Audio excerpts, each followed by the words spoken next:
Welcome everyone to Buying Local. I'm your host, Mike Nelson from Five Towers Media.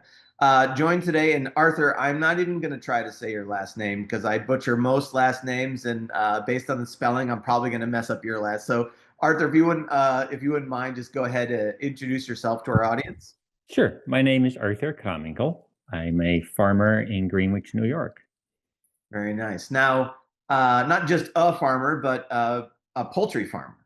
A poultry farm, yes. Yeah. So the dream is to have a diversified farm, and I'm slowly working my way towards that with poultry.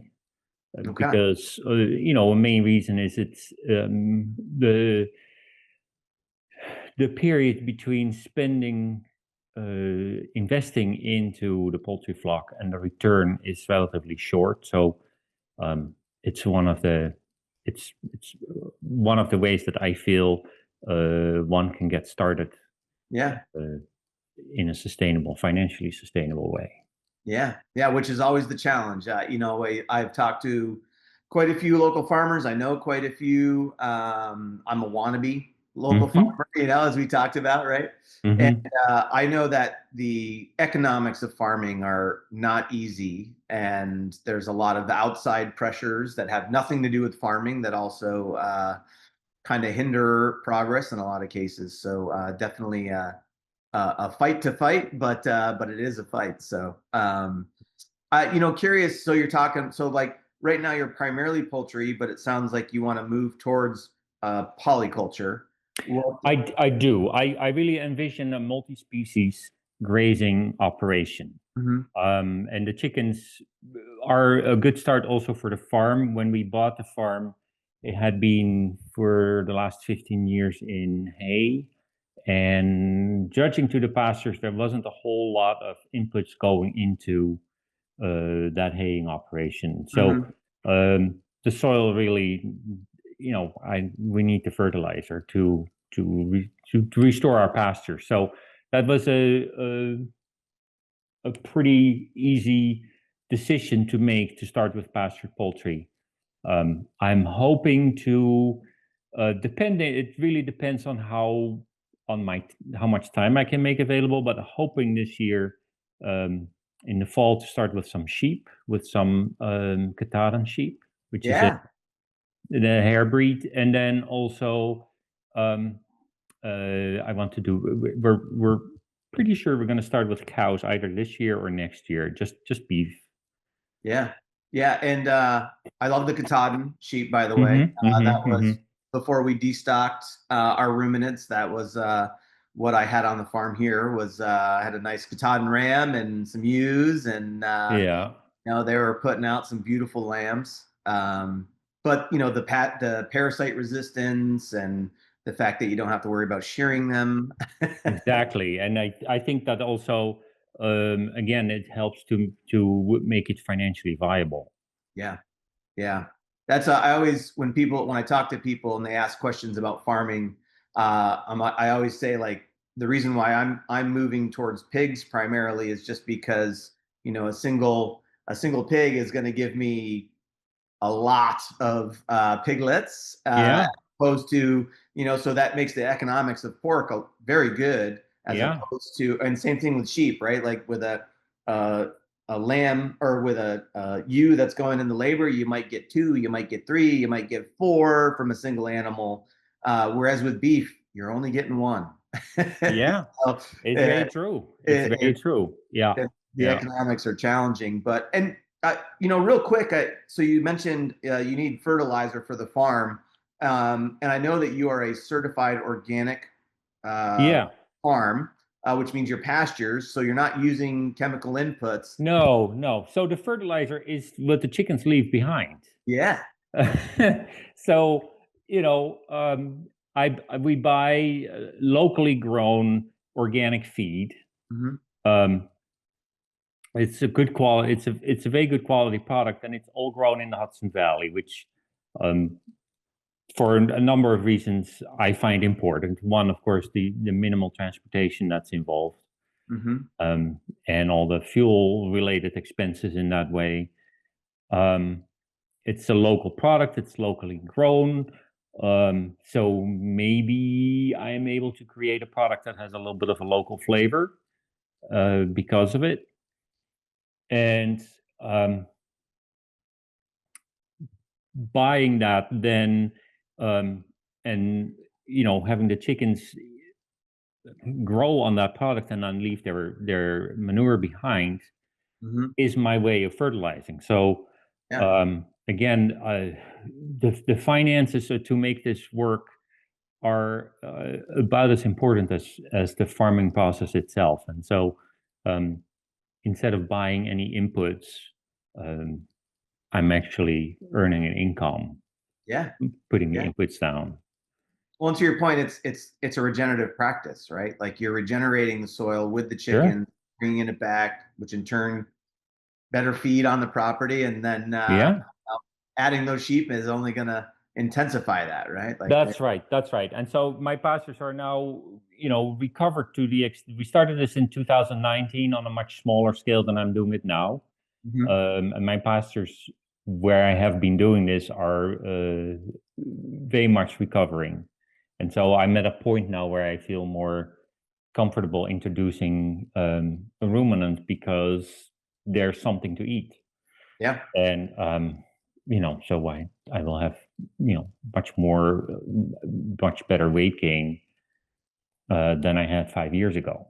yeah, yeah, for sure. Yeah, more nutritious grass and Yeah, something to munch on, right? yeah, yeah, yeah. So to talk a little bit about your poultry operation, how many birds do you have right now? So we're still scaling up. Every year we're growing.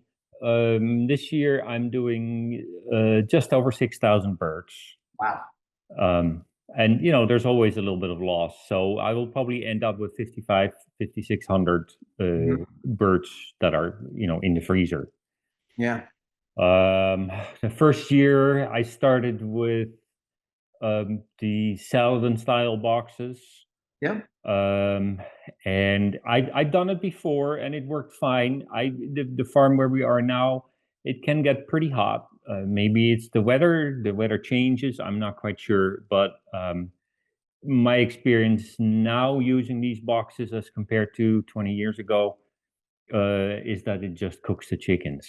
And Yeah. on the hot days, it's too low and it gets too hot in there. So I changed to the pasture schooners. Um, I like to do my own inventing, and so I initially looked at the cost of these schooners. There's some people that build really nice ones, but I just it just gets too expensive because the chickens have to pay for it, and so um, an Amish. We have a lot of Amish around here, and he inspired me to do something slightly different. So I do a hybrid. I make them just local pine again from the local mill, Mhm. um, and I use that as the runners for the skids, and then I bend my own hoops to go over it, and then a little bit of chicken wire and a little bit of pine for the door and more chicken wire and some chains and it all stays together when I pull it and they last and it doesn't cost much Yeah. and I put the tarp over it. Every year I improve. Every year something breaks and then I learn how to do something different and um, I'm experimenting. Right now I do the schooners are 200 the whole 200 birds each. They're 360 square feet and I built one that's twice the size that holds 400. And I changed some things. I use silage plastic as a cover, Mhm. which has the advantage that it's black inside and white on the outside.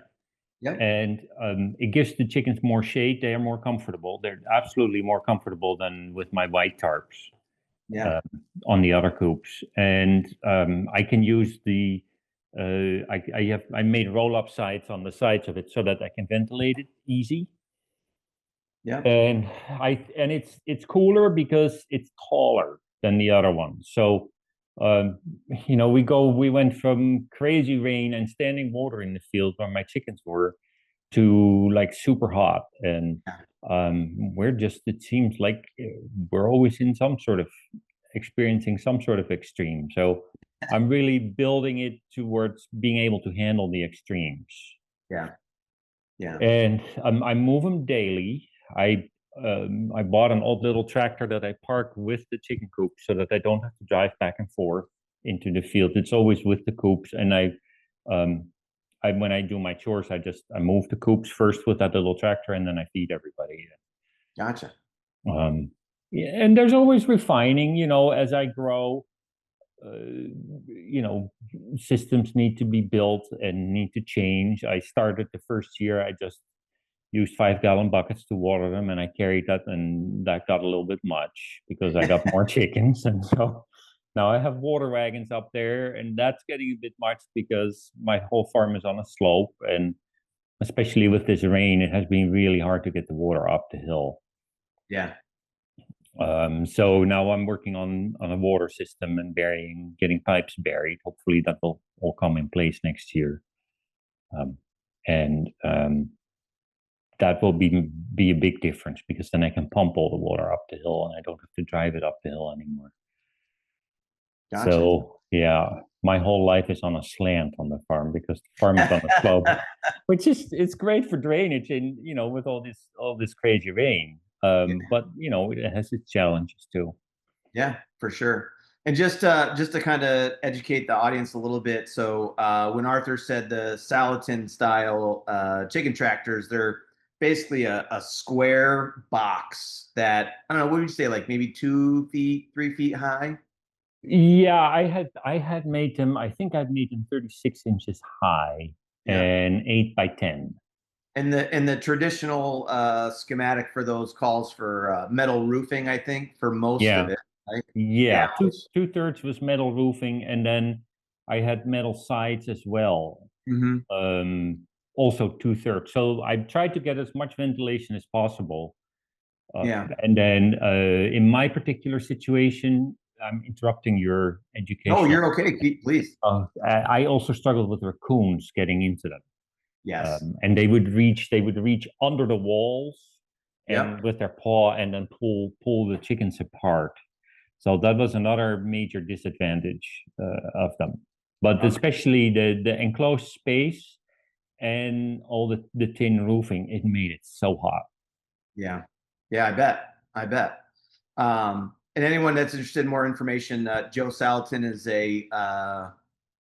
I guess more than infamous. He's a pretty well-known personality in the national Oh. farming community. He's been at the forefront of the regenerative ag movement and a lot of one of the books, what is it? Everything I Want to Do is Illegal, I think is one of the Mm-hmm. books that he read.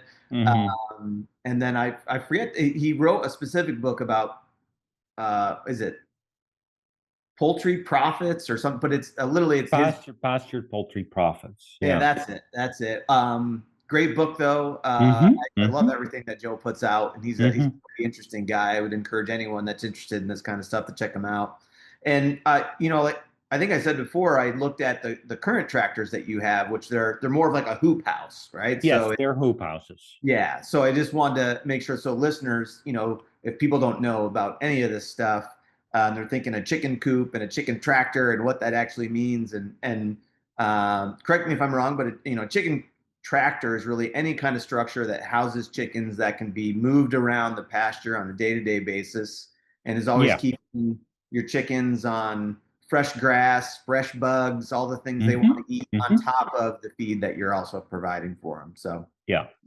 It's really a fascinating practice. And It's also, a great idea. yeah, and a labor intensive one, though. It is. Yes, it is much more labor intensive than raising your chickens in a barn. Yeah. Absolutely. It's much more challenging. Like I said, you have all these weather related challenges. You have, like for instance, standing water in the fields. Mhm. Last year we had, for instance, we had a thunderstorm and all my chickens, or no, not all my chickens, but a number of them, they all huddled together in order to stay dry, and they did that in a puddle, and so they all drowned. Yeah. And so you have those kinds of losses. Yeah. On the other hand, I think you do have a healthy chicken. Diseases are minimal, or because they're outside. And Yeah. I personally think that is because they're outside. Um, but yes, it is much more work, and it takes time to get the feed up there into the pastures, and you end up feeding them by hand. There are Yeah. some very advanced chicken tractors that have automatic feeding systems built in, Yeah. but I don't see how they are financially viable. But they are fantastic. Yeah. Yeah. Yeah. I, But, I, I was reading about, because I was trying to figure out for myself some sort of chicken tractor that I could automate so I wouldn't have to go out there and move it every day. And mm-hmm. there's some wild things. I mean, they've got ones that these things are fully controllable from your iPad, and you can move it, and you can even set it up so you can have your pigs going behind it and all this crazy Yeah, wild stuff. But yeah. look at, I mean, you're not getting rich off a single chicken, right? So it's like the No, amount of money for those tractors. I'm just like, how many chickens do you have to have, or how many years are you going to have uh, to cost that out to pay no. for it? It's I wild. think it is. Yes, I do not think that's I certainly don't feel it's the way to go for me. Yeah.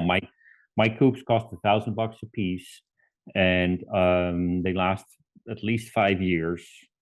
And in those 5 years, they produce, I think it's three batches, so 600 chickens a year. So I get 3,000 chickens out of one coop that I spent Yeah. $1,000 on. Yeah. So that I feel that's an option, but to get those expensive coops, not so much. Not so Um, much. no, but it is definitely labor intensive, which is reflected in the cost. Hmm. And when I bring my chickens to the processor, I don't process them myself. I bring them to a processor. Um, that takes me a lot of time. I have to catch them in the evening, and then I have to bring them over there 2.5 hours each way. And then I have to go get my crates the next day, and then I have to go again and pick up my product. Yeah. And it's time consuming. If I did 30,000 chickens, that would be much more affordable. But I don't. I only do 800 at the most in a Yeah. batch per Yeah. batch. So And you're running 6,000 chickens a year. So you're running what, like 30 hoop houses or 30 chicken tractors? no, because the chickens only live for 8 weeks. Oh, okay. So, and they are in my brooder. I keep them in my brooder, which is the space where they come. So they arrive on the farm a day old. Hmm. That is unfortunately their longest trip. They come somewhere from the Midwest, Yeah. and then they arrive here. And then by the time they're here, they're 3 days old, unless they travel faster, which sometimes happens. And then they go in my brooder, which is a heated space, for 19 days. So they're 20, 21, 22 days old by the time they go into the field. Hmm. And then I keep them until they're 8 weeks old. So that would be 64 days old. Okay. And then they get processed. So um,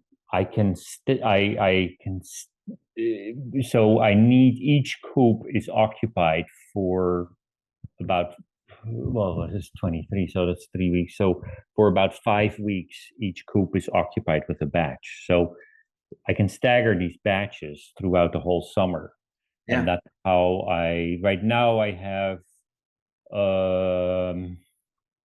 how many coops do I have? I have two, four, six. I have 6 coops and one double. So I have space for 1,600 chickens.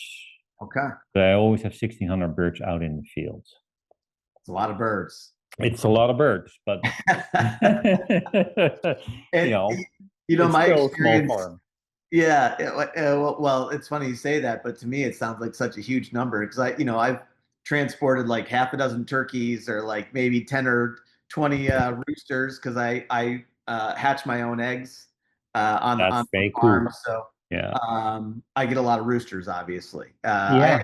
actually joke all the time that we should change the name of our farm to Rooster Farm because it's Uh-huh. like that's all I hatch. I'll get like I'll hatch like 50 eggs, and it seems like 40 of them are roosters. But it's so just when I transport those over to the processor, because even at that small number, I don't do it myself. Hmm. I couldn't imagine doing 1,000 birds. But what a hassle it is to transport those birds. So I'm hearing you say this. I'm like, oh my God, I can't imagine like are you using like dog kennel crates when you transport them? No, I use poultry crates. Poultry. Okay, so you're using a specific poultry. It's specific poultry crates. It's a stackable crate that holds 8 chickens, Gotcha. and it keeps enough airflow. It keeps enough space between them when you stack them Yeah. on a trailer. Oh, okay. Um, but what a process that must be. And I know I don't know in New York State anyway, there's the 1,000 bird limit that you could process on farm if you wanted to and still be Yeah, um or 4 turkeys for every chick is the wildest thing to me about how they make that differentiation. yeah. Um but you're bringing them to a processor. Now help me understand is who's the processors that you use for that? I use they're called Maple Wind Farm. Oh Uh, yeah, you're familiar with Maple I Wind? am. Yeah, yeah. Yeah, yeah. So it's a small farm themselves, Hmm. and they have a small USDA certified Yep. um, processing plant, and they also do organic. So I can get my organic chickens processed there. They do a really nice job of processing, and they air chill, so I get a beautiful product Yeah. that has a lot of flavor. Yeah. I didn't realize that there were any USDA processors. I didn't realize they were a USDA poultry processor. Yeah, yeah. Because that's not an easy thing to find these. No, it's very rare, and there I have the choice for 3 organic um, plants. There's one in Buffalo, which is 6 hours away from me, which I'm just I would rather not do. There's one 2 hours away from me, and then there's this USDA plant, and they're 2.5 hours. Yeah. So whichever way I look, I have to drive for it. Yep. Yeah. I know Ruts Ridge over by you in Greenwich. Yeah, yeah, But they're yeah. not USDA and No, not certified organic either. yeah, right, right. Yeah, Yeah, which yeah, that has an additional level of complexity, right? With being yeah, organic. yeah, Can yeah. you educate the listeners as far as what it takes to have that certification? For me or for them? For For you, the process. For me. Yes. So what it takes to have the certification, um, where would I start? So um, I get an inspection. Well, I'll just describe the process. So I can get my chicks from a non-organic producer, and they're a hatchery, and I am not aware of any organic hatchery. If I could hatch them myself, I would consider it, but I think the logistics are because I use the Cornish cross chickens are well over my head.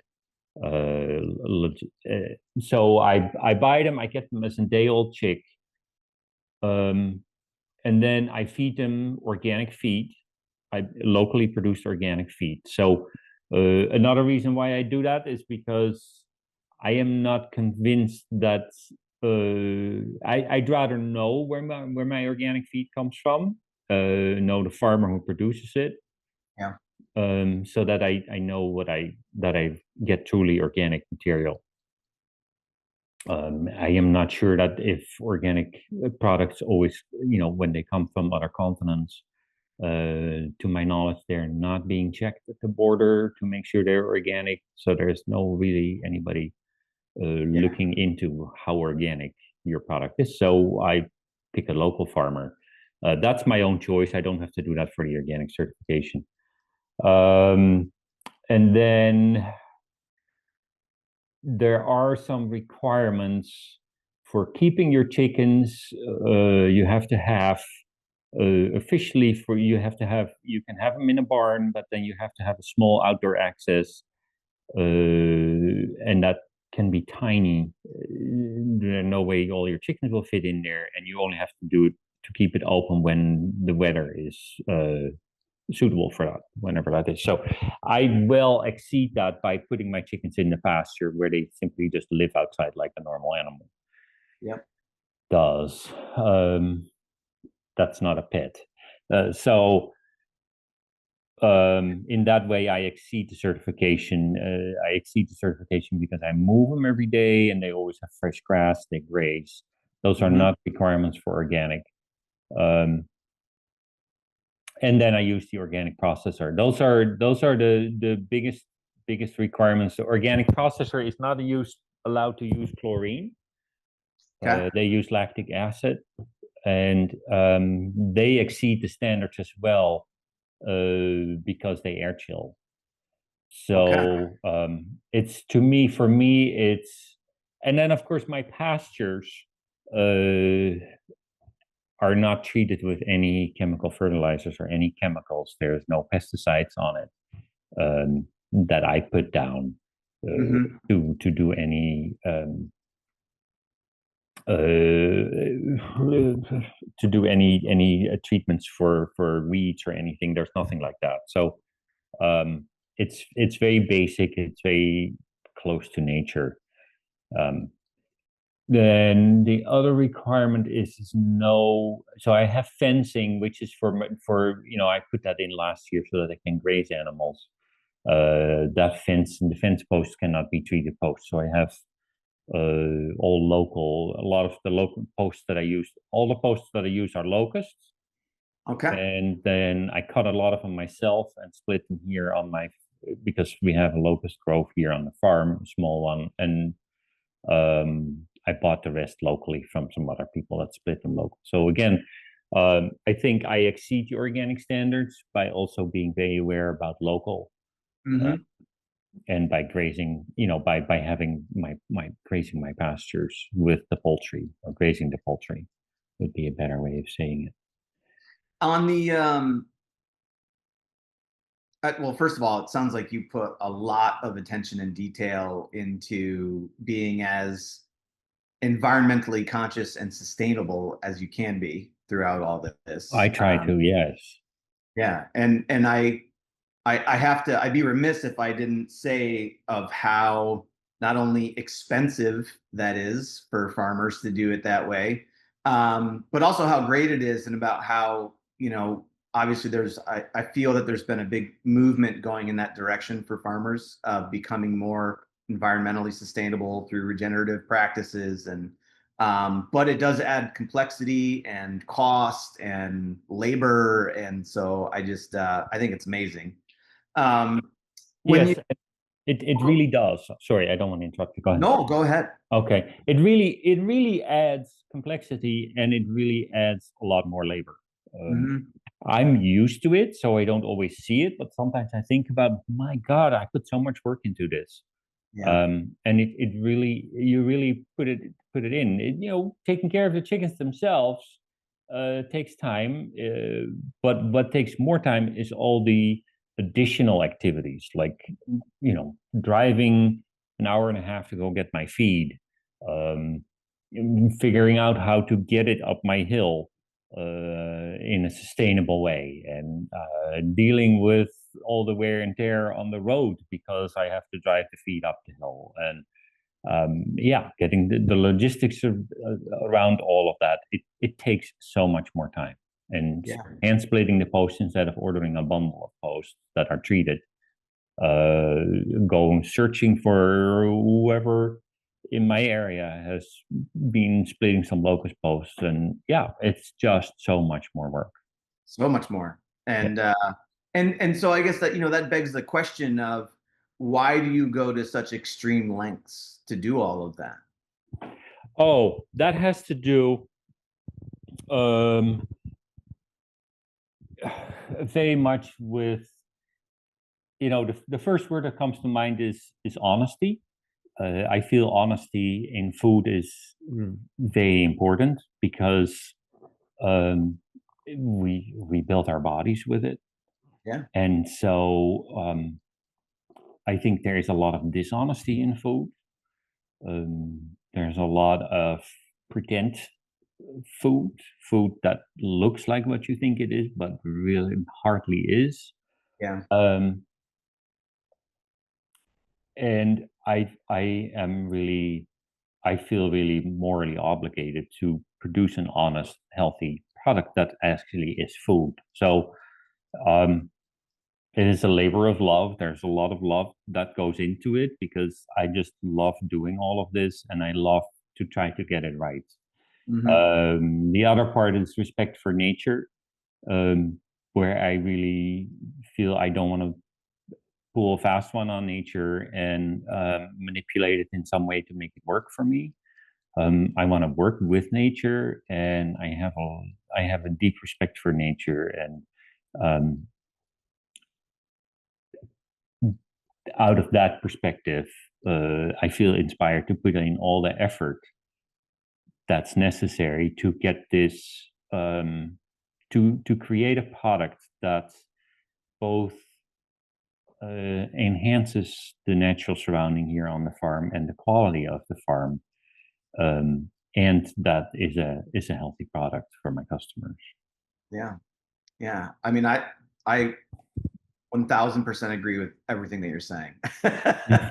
I just, to your point of, a lot of the food that we buy, whether it's in grocery stores or other places, is not always raised in the same way. And so whether it's the nutrient density or just the fact, like you talked about, and I don't think a lot of people know this, but talking about using lactic acid as opposed to chlorine or Yeah. bleach, right? Hmm. Like I don't think a Yeah. lot Yeah. of people understand that most of the chicken they're buying, if it is commercially raised, it's getting dipped in bleach, I know. which is wild to me, right? It is wild. It is wild, and it's so wild that most of Europe doesn't want to have the U.S. bleach dip chicken. Yeah. I mean, I think if more people knew that their chicken was being dipped in bleach before it got put in that package, I Yeah. think more people would be asking, well, is there another product that doesn't use bleach? Because it's toxic. It's not good for us. No. No. Like No. you're No. soaking your chicken in it. Like Yeah. it's Yeah. And then there is the other issue in this regard, which to me, so I'll explain it. So poultry feed. It is difficult to get poultry feed for broilers to get the protein levels that you need without spending a lot of money on that. yep. And so the alternative that is being used very widespread in the industry is synthetic protein, Hmm. which is, are you familiar with that? It's the A dealmazide. little bit. A Yes. little. So it's produced um, out of oil with the assistance of natural gas. Hmm. And it's the carbons and the hydrogens are assembled to make a product that is identical to protein, Yeah. but it's not a natural protein that comes out of life. It is an artificial protein. It's a synthetic protein. So that protein gets incorporated into the chicken, Hmm. um, doesn't really change, and then we eat it, and it is associated. Has not been a lot of research done in this. I read an article in the Lancet about it.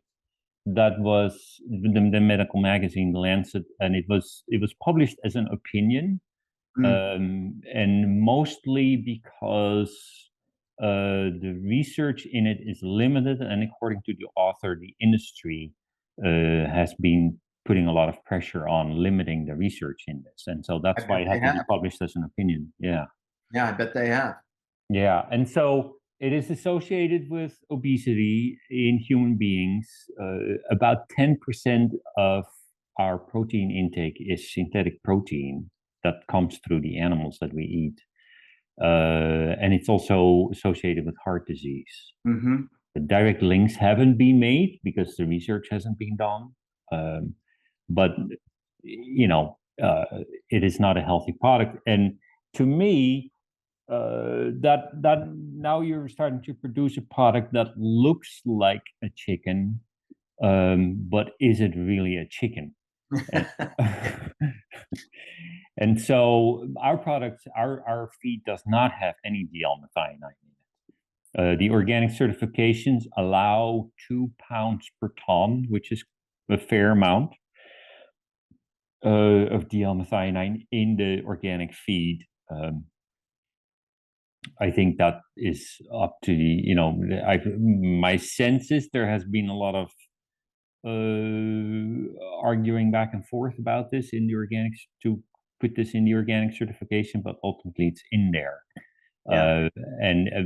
Again, we exceed that certification because we have 0 D-L-methionine in our poultry feed. It's all natural proteins.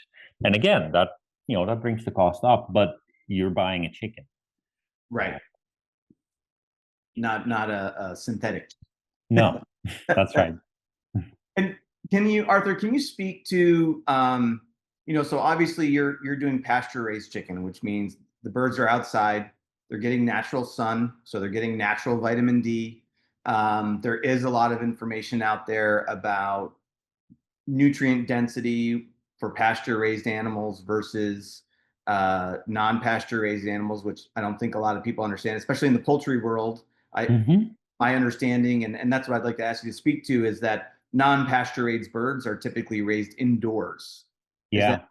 Can you speak to a little bit about that comparison? Sure. So again, the pasture raising, there aren't really any standards, to my knowledge, for pasture raising.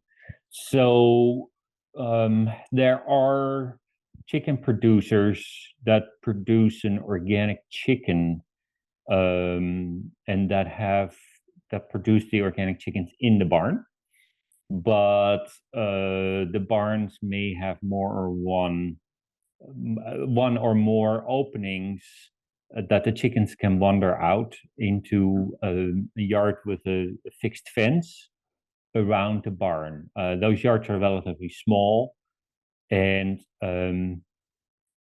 since the avian flu issues, you are allowed to not let your birds out.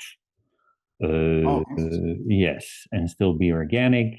And I don't know and I guess you could still claim pasture raised. I have no idea.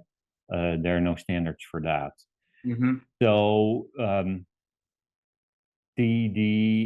I don't think it's evil intent that people put their chickens in a barn. I can very much see why you would want to do that, because it's such a controlled environment, and chickens are a fragile animal.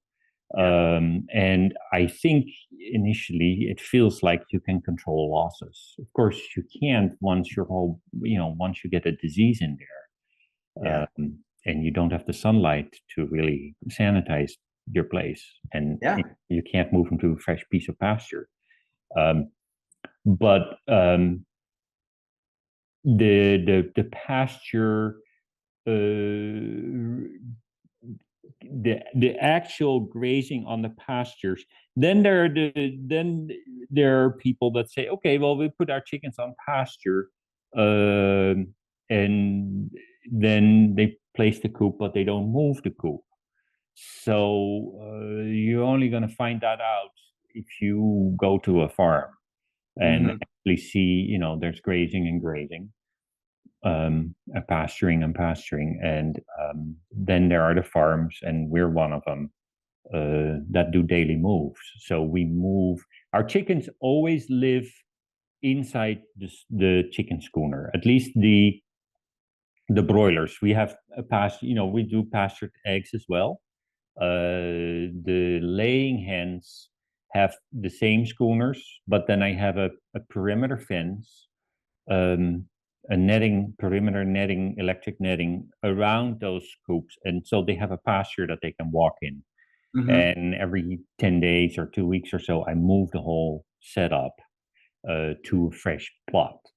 And the reason why I don't move them as frequent is because they have room to roam and they will walk their pastures. And the reason why I can leave these egg laying hens out in that way is because they will watch for predators. And so they will, if there's a hawk somewhere, there's a good chance that they will see the hawk and quickly run into the coops and so take shelter. The broilers will not do that. So I would lose enormous amounts of broilers if I had them in a similar setup. So I have them in an enclosed schooner, but I move it every day. So they have every day, they have a piece of fresh pasture. Yes, which if people don't know, if you don't move the chickens, that ground will just get completely devastated and will not grow any grass on it. No, and it will get completely covered in poop. Yeah. It only takes a day for that to happen. Yeah. These chickens have an enormous metabolism and they produce a lot of manure. Yeah. So you have to move them every day.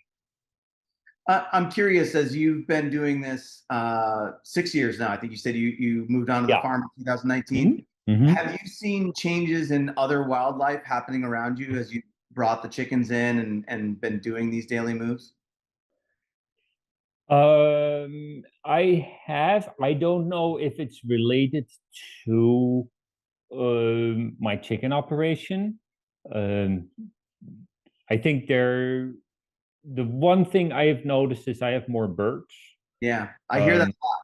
I hear that a You lot. do. I do about pastured, specifically about pastured operations. That the overall bird community tends to flourish and do well because it's getting more of that natural system back. So with the natural growth of flowers and then the bees that coming in and the other bugs that are coming in, that all the the swallows and the eagles and it just all brings them all back into that area. It's really, really fascinating. That's interesting. That's interesting. I definitely have noticed a difference from the first year that we moved here to now, where I did not hear that many birds. Yeah. And didn't see that many. Now I constantly hear birds. Yeah. I have a lot of hedgerows. I keep my hedgerows for the wildlife because they have to live somewhere too. Yeah. I get more predators that way, so it's more work for me. But I try not to kill the predators because it doesn't really work that well anyway. Yeah. I just have to figure out my fencing and make sure that my protective fencing works really well. Yeah. And so I foster the wildlife on the farm, and I have noticed that I have more birds. You're the one who relates it to the pastured operations because you hear it more, and that's very interesting to me and encouraging. Yeah. But yes, they're everywhere now. Yeah, it's probably even more so once you get the sheep and the cows on the property too. I hear. I imagine so. Yeah. I've read so much, and I'm a geek for all of this, Arthur. So I consume so much information, whether it's books and podcasts and YouTube videos, and it's most of the people in the regenerative ag industries and ecosystem. They all tend to agree that it will bring all the wildlife back, starting with the bug population from the cow dung to birds, and it's just it's fascinating. So, yeah.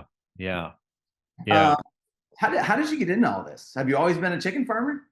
No, not at all. I have no, not at all.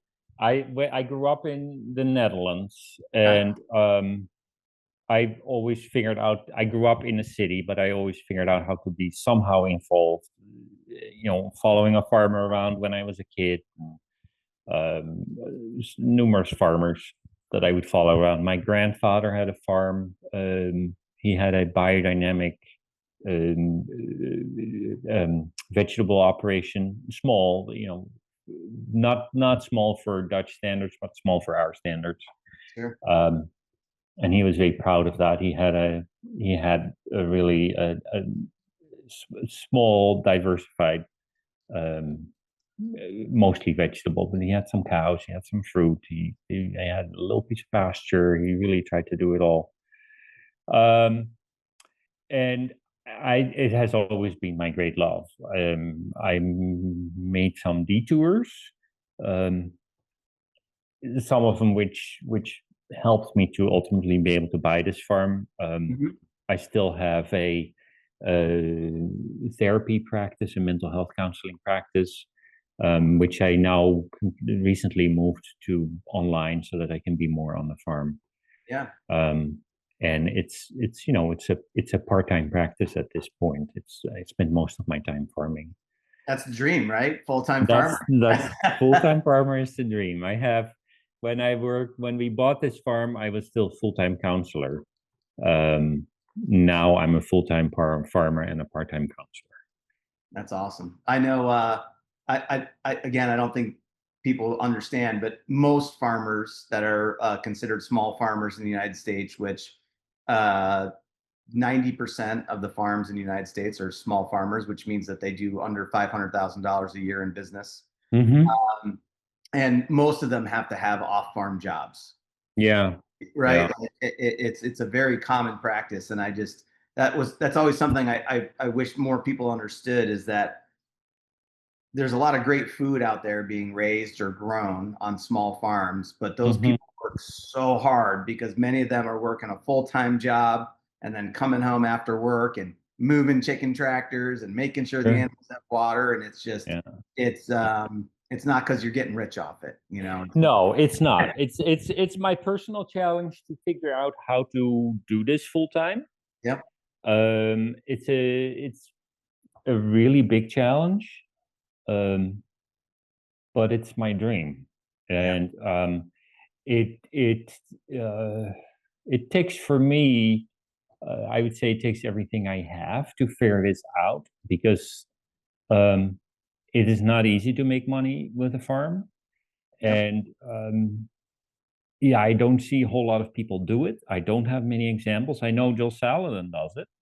Yeah. I know a few other people do it, and so I know it's possible. Yeah. Um, I my personal ingredients that I put into it is especially to be scrappy. Yeah. I really try not to buy. I can't avoid it, but if I buy something, it has to be something that I get a really good deal on. Hmm. Um, and being scrappy is my main my main idea to try to make this happen. And again, the other part is to get the fair price, to get the price for that, to calculate my price, Hmm. so that I know all my costs are covered, not just the feed or the processing, but also my taxes and my equipment and all my write-offs and my labor. Yeah. Um, and so, in that way, I think I'm working my way towards it. I'm not there. I need more product to get there, and I ultimately will have to hire somebody, I think, to produce enough product. Yeah. Uh, but it's a very complicated thing to do. Um, I think it's the one of the hard parts is to ask for the right amount of money. Somehow it feels like when you farm and you're with nature, there is just no money involved. And nature gives itself freely to you, although you have to work hard for it. And so it's really hard to charge for it. Yeah. But to keep your prices and to keep your prices, increase your prices when necessary. Like I had not increased my prices in 3 years, but we've had, um, a dollar is now officially the 3-year-old dollar is now $1.07. Right. So I had to increase my prices just based on that, and the cost of living is up, and but it's hard because I know on the other end is a person who says, "Wow, I have to pay that much," and I'm not even the expensive. I'm not even. I mean, my prices are up there, but they're not on the top. Well, And especially so, when compared to grocery store prices, people are going into the grocery store and spending $4 or $5 a pound for chicken that's dipped in bleach, sure, yeah, as I opposed know. to what you have to charge in order to cover all the things that you have to cover. And you're not raising chickens at a scale that gives you the ability to buy at scale. So that means No, you're already more expensive. It's a real yeah, big challenge for farmers. And it is. It is. And I don't know if you're familiar with that, but especially well in Europe, and especially I knew from a person in the Netherlands, and I've seen all these numbers too. It was really interesting. There and in Europe, there's much more of a calculation of the the cost to society of Mhm. the food. So you may pay $5 for a piece of chicken breast, but if you add up the health expenses and the impact on the environment of how that chicken was raised, um, the cost of the to the community of trucking it for how many miles to your store. If you add all of that up, it may come much closer to what I end up charging for it. Yep. And so we don't do that here at all. But it's not uncommon there that people actually calculate what is the cost to the community of this piece of chicken or this egg that you're buying for Yeah. that little amount. What are you actually paying for what is your actual cost? Yeah. So once you put that in, I think we are in a much more favorable position. Like who is paying for the broken manure storage that f- flowed into the river and killed all the fish, and Yeah. all the cleanup associated with that, or all the loss in tourism because of it? Who's paying for all of that when you Yeah. buy your cheap steak? Yeah, not to mention to your point, the health cost of you personally. Absolutely. If you're eating factory farmed food and it's making you sick, that's an Mm-hmm. additional cost that you now have to spend. Whereas that cost could have been avoided by spending a couple more bucks on a chicken breast from a local farmer. Absolutely. Absolutely. Yeah, potentially. Yeah. Um, Arthur, I know we're getting close on time, but obviously we want people to be able to find you. Where do you sell your, like, if they want to buy some of your chicken or chickens, breasts or Okay. eggs, where do they Sure. find So we are on the Saratoga Farmers Market every Saturday. And then we're in several stores. So we're in a store in Columbia County, Random Harvest, and a farm store over there called the Farm at Miller's Crossing. And then we are in Cambridge in the Co-op, Cambridge, New York. We are just outside Cambridge at Bernard Farms. We are at Larson Farms in Vermont, a farm that sells raw milk and or certified organic farm, and they sell our product. And we are at Pitney Farms in Saratoga, which you? Okay. is, Pitney? Pitney Meadows, right? Pitney Meadows, yeah, Yeah, yeah. absolutely. And so it's always there, and I believe they're open 24 hours. And that's that's where you can find us. And Amazing. of course, you can, contact me and come visit the farm. And, I don't have a farm store yet. That's still under development. We Yeah. have a farm store-ish place, but not yet what I envision. And so but just reach out to me via the website and hepatikafarm.com. And, I'm happy to meet any customer who wants to come by. That's amazing. I'm definitely going to look you up here at some point this summer, come out for a little tour. Yes, I would be happy to show you around. Yeah, no, it'd be amazing. Be amazing. And Greenwich is beautiful, beautiful Yeah, place on earth here. So look yeah. forward to it. Arthur, I really appreciate you taking an hour with me here and spending some time to It talk to was our a pleasure. listeners. Absolutely. Any way that we can support you and other small farms, please let us know. We're very happy to do it. So Absolutely. A pleasure. And thank you for reaching out. yeah, absolutely. Thanks so much. Enjoy the You're day. welcome. You too. Bye bye.